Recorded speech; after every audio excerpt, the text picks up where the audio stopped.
बॉलीवुड के जाने माने कलाकार और गायक पद्मश्री अनुज शर्मा ने बीजेपी का दामन थामकर आधिकारिक तौर पर एक्टिव पॉलिटिक्स में एंट्री कर ली है। अनुज शर्मा से खास बातचीत की स्वराज संवाददाता स्वाति कौशिक ने। राम अनुज शर्मा से अनुज शर्मा बनकर एंट्री हुई छत्तीसगढ़ की फिल्मों में। फिर कुछ समय आया जब सामाजिक कार्यक्रम का भी दौर चला और अब समय है राजनीति का। तो इस वक्त हमारे साथ है प्रदेश का जाना माना चेहरा, अभी तक जिनको हम कलाकार कहते थे, अब उनको नेता भी कहेंगे।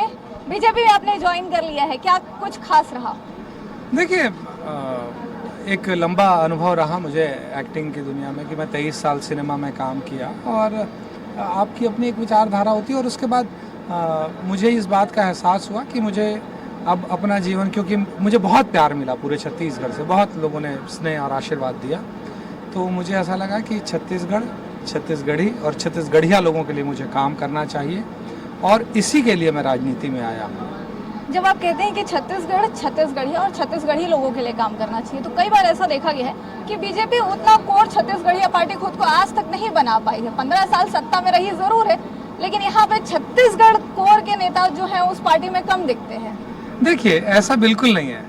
छत्तीसगढ़ में और भारतीय जनता पार्टी का जो नजरिया रहा है हमेशा छत्तीसगढ़ के विकास का रहा है। आप देख लीजिए, 3 राज्य बने, छत्तीसगढ़ को माननीय अटल बिहारी वाजपेयी जी ने बना कर दिया। इस स्टेट को 15 साल तक भारतीय जनता पार्टी की यहाँ सरकार रही।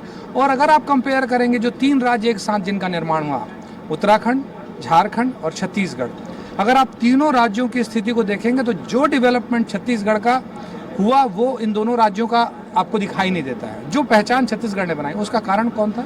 यहाँ पर एक स्थायी सरकार रही, भारतीय जनता किया, उसका पूरा इंफ्रास्ट्रक्चर बनाने का पूरा श्रेय जाता है भारतीय जनता पार्टी की सरकार को। आगे की रणनीति क्या रहेगी?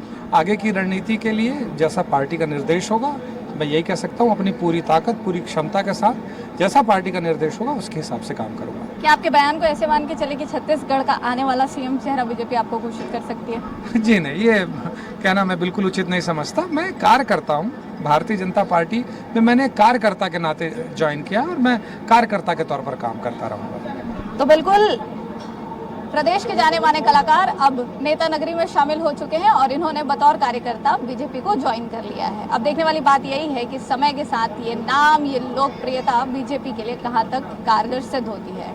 कैमरा पर्सन गणेश के साथ स्वाति कौशिक, स्वराज एक्सप्रेस के लिए रायपुर से।